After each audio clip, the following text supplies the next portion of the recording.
Hey everyone, I am Jill and welcome to my farm, Whispering Willow Farm. I am located in Central Arkansas, Zone 7B, and this year I put a huge emphasis on cut flowers. Now there are a few reasons that I'm doing this year, and I just want to explain that to you guys real quick. One, we used to sell vegetables to farm-to-table restaurants for a couple years. Loved doing that. However, we had to have a very large volume to hit the revenue price that we needed to, and I wasn't able to do that by myself. So when I kind of transitioned into cut flowers, mainly it was because there was a need in our market. And I was kind of filling that void. And then I realized I could get a higher price per bundle than I could per pound for vegetables. And then it was much more manageable for me to do on my own. I could continue to do these successions and they would yield a lot faster. And so I kind of transitioned into cut flowers as far as what I was selling. Now we do still grow a large amount of our own food on the farm and I absolutely love that. But we do sell a lot of cut flowers. So today I'm going to tell you how we are making money selling our cut flowers from home. Say hi, Charlie. Hi. Are these your flowers? Yes. What are you doing with them? I'm harvesting them. And what do you do after you harvest them? I'm selling them. Do you know who you sell them to? No. No? You just come out here and harvest? Mm-hmm. All right, so we've got a small patch here of zinnias, just a different variety. Then we have two different varieties of celosia. So we've got a yellow variety and this Pompous Plus. And then we've got a basil, which is really great because it's multi-purpose, right? You can use it for a filler in your flowers. And then it is also a cooking herb, so you can use it for all sorts of stuff there too. So the number one piece of advice I would tell you if you were thinking about selling your flowers from home is one, make sure that you have a market, right? So that is Charlie's little patch and she helps me harvest every single week, but of course she doesn't know who we're selling to. But I do have two different places that buy from me twice a week. So on Tuesdays and Fridays are our harvesting days. We deliver on Tuesdays and then our customer comes and picks up from the farm on Friday.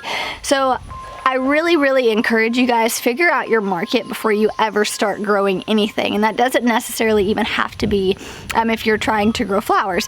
If you're growing vegetables, this is a good piece of advice as well, because nothing stinks worse than growing all of this food or growing all of these flowers and you don't have a market and you cannot get it out the door. I talk a lot about this in my book, The Tiny But Mighty Farm. It is available for pre-order right now, so I'll pop a link down below. But make sure you know your customers, know where you're going to. Go to the farmer's market, see what other farmers are growing. Talk to them, see where they're selling to. Maybe if it's a place that does on-farm pickups. Trust me, it's not really a competition. There's always a need for more vegetables and more growers, for flower producers as well. So more than likely, if you reach out to someone, they'll have a lot of really good advice on where to get started. But once you've done that, start with small things. We grow a lot of zinnias, a lot of basil, and a lot of celosia. And we do that because even though we're not making the arrangements on our farm, we're selling them by the bundles. We do have a minimum for a consumer. That way it's worth our time to harvest in the mornings. But they can take the zinnia, the celosia, and basil, and they can have everything they need to make bouquets on their farm, which is really appealing. And then those are super easy. They're all cut and come again. So the more that you cut them, the more you can harvest off of them. And it really does work really well. So you notice throughout our farm we have several different patches of flowers. So the first one up there was Charlie's. We just did a huge harvest off of these, so it's looking kind of bare. But this is our Queen's Lime series, which is really pretty. Then we had some Envy zinnias, which are kind of these greenish colors. And then back here we have a salmon, which has been just like a massive producer. So we've got this patch. Then you'll notice we have some in these small 4x4 beds. We've got some funky celosia varieties. These came from Floret, so they're a bit different than the celosia you saw earlier.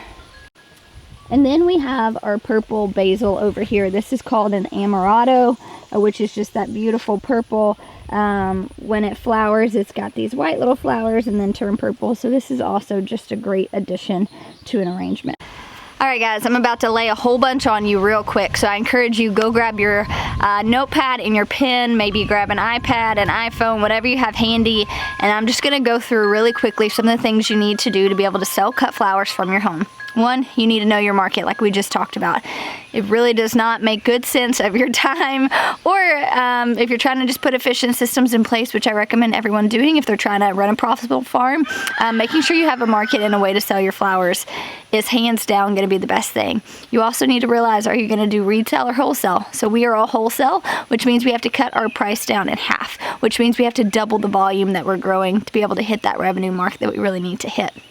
Now, if you're in a prime location, maybe you're in an urban setting and you can do on-farm pickups, then retail could be great for you. You could put up a little flower stand at the end of your driveway, get that retail dollar, and then that's great.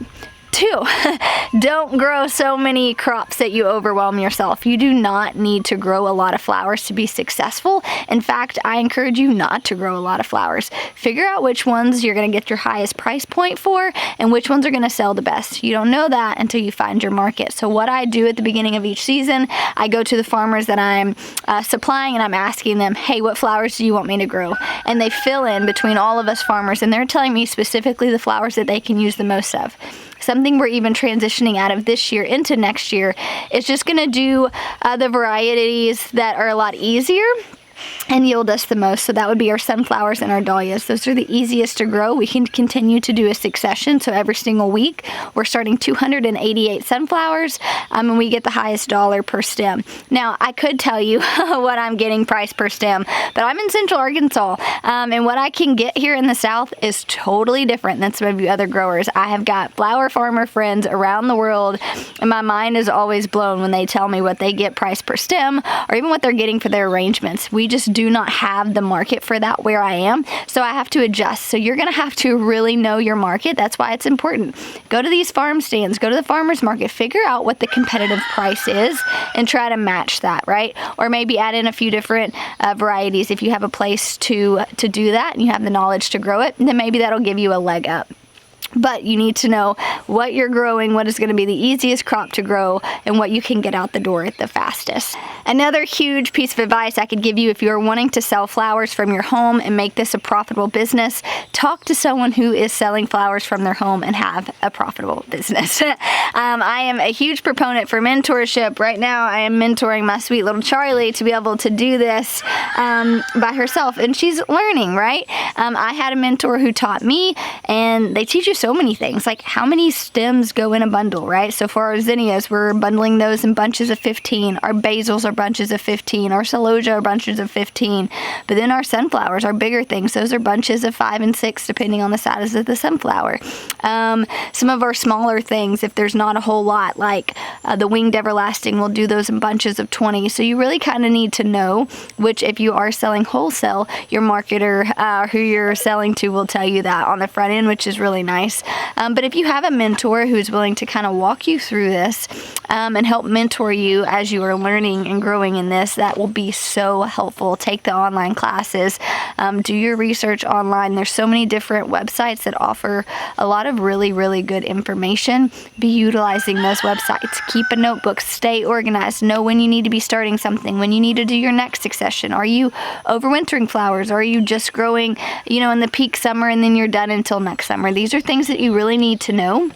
But if you spend the necessary amount of time honing in on these things, the variety you want to grow, the market you want to sell to, the price point you need to be at, I promise you, you can be successful and you can sell flowers from your home so quickly, so easily. That's the great things about flowers.